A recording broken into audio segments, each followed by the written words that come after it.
today from Amazon, I received my pasta machine. It's my little stimulus check gift to myself. What I got was the Atlas 150, which does all sorts of different types of pasta on it, according to the box.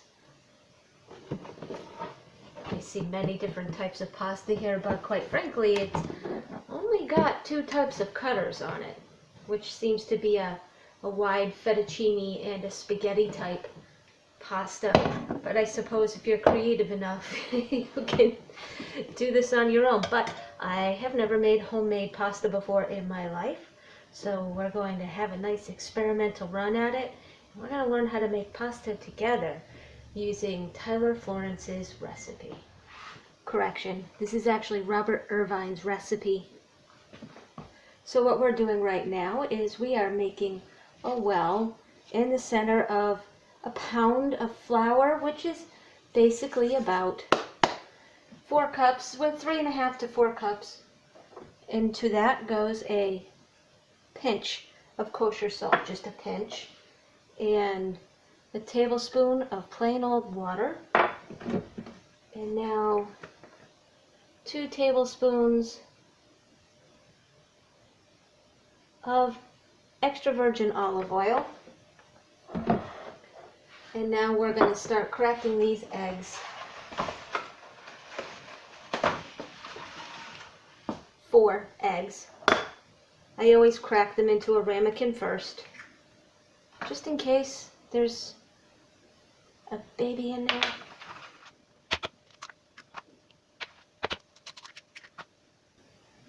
I'm going to start mixing this in because it looks like it's going to overflow, and we don't need that. So I'm popping the yolks. And this is what they say to do. We're doing it the grandma way. They're very, very big warnings about not letting the well break. I can always add an extra egg, but I sure can't take one away.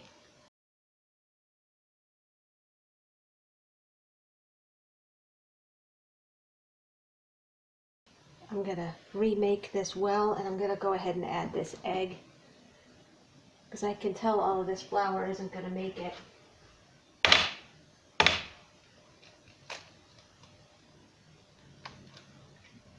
Admittedly difficult to crack eggs with floury fingers. You know, these are eggs from the farm next door, and you can tell the difference. The yolk is supremely yellow and bright, and even the feel of it, if you've ever held a raw egg in your hands, the feel is something else.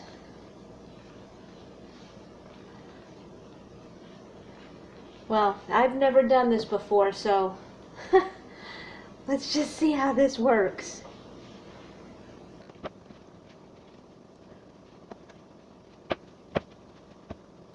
It's a little dry. There we go. Oh. Mistakes will be made. Okay. It's starting to hold its form nicely.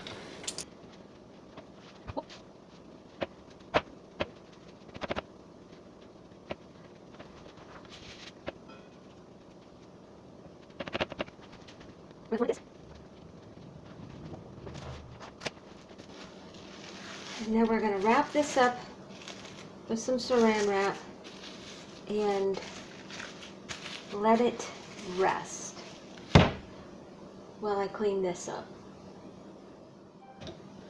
Well, as I said, this is an experiment, so I didn't like the look of it once I got it wrapped up.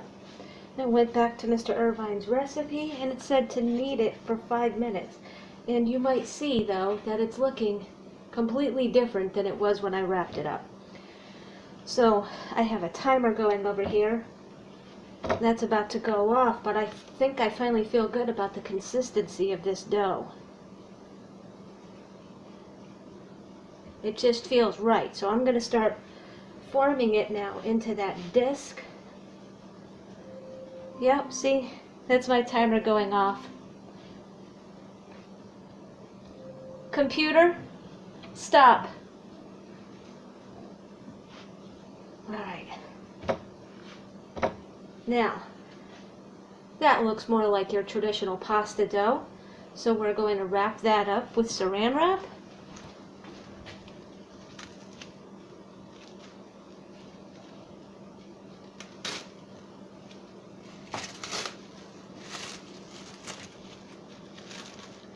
And according to Mr. Irvine, this needs to rest for an hour. Right out on the counter. No big deal. Easy peasy lemon squeezy. Well, lots of squeezy, no lemon.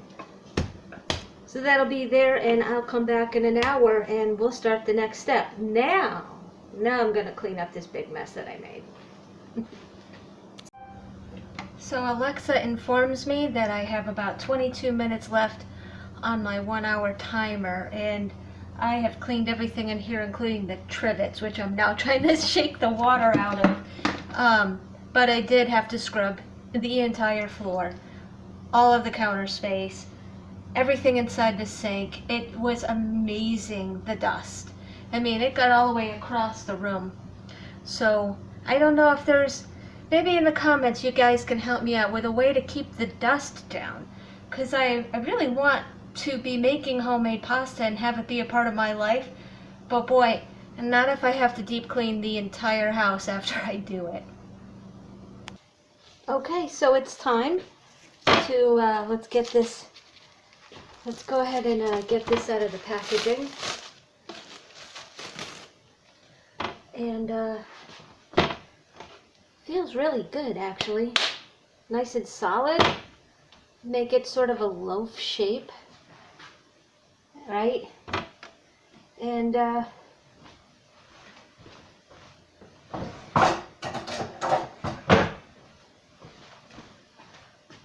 let's go ahead and cut this into a manageable chunk.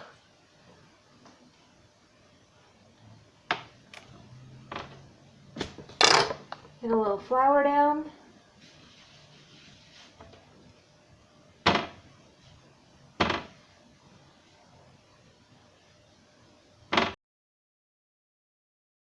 We're just going to roll this out to a thickness that's not too hard for the machine.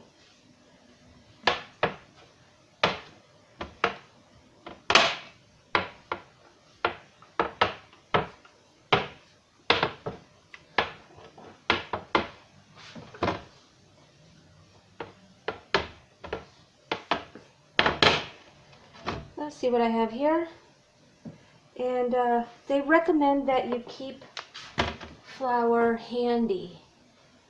So I have this set to 0, and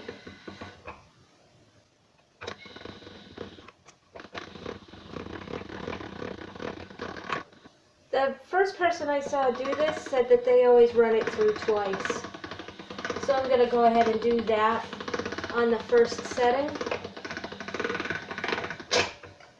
And because I cut it down into a smaller chunk, it doesn't seem to be too out of control here. We'll set it to 1, and we'll send it through again and again and again.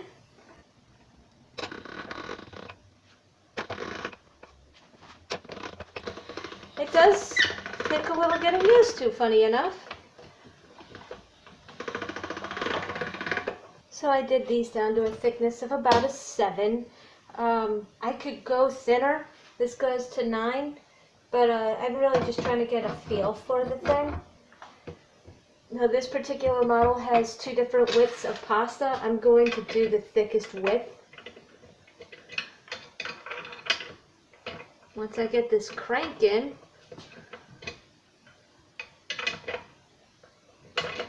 there we go. So I guess all you do,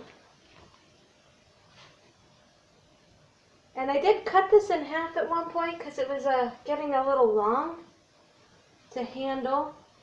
And I think this would be better with a lovely assistant.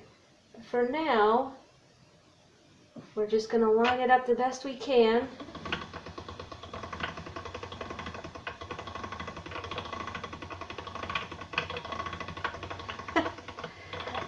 My first time. I find that a success. I actually have a method for drying this in the other room, and I'll show you that in a minute too. So once again, I mean, it was pretty easy to use. The knob is over here on the side. You really, though, if you can't stand a mess, this is not for you. This thing does come apart very easily. And it even has a nice clamp on the bottom to hold it to your counter, which I found if I didn't have that, this would have been a really hard job to do. But it's stainless steel, so it's going to clean up pretty easy. And I do have some pasta drying in the other room, but I have this little pile here that I'm going to throw in the pot, try it nice and fresh with a little olive oil and parsley, maybe some garlic. We'll see how that cooks up, but let me go ahead and show you what I did in the other room to dry this pasta. This is just a simple rack. I used it for gardening purposes, but right now I've cleaned it up, put a little tin foil down to catch it, and it's just hanging in strands here. Fresh homemade pasta. This equals 4 eggs and 4 cups of flour and about 2 hours of time. Well, I believe that pasta should be a simple food. So this is my homemade pasta that I'm trying for the very first time with nothing but butter, parsley, and a little garlic. So it's sticky. Okay, let me turn this a little bit here. It's sticky. Stickier than I'm used to, but and a little long. Here we go.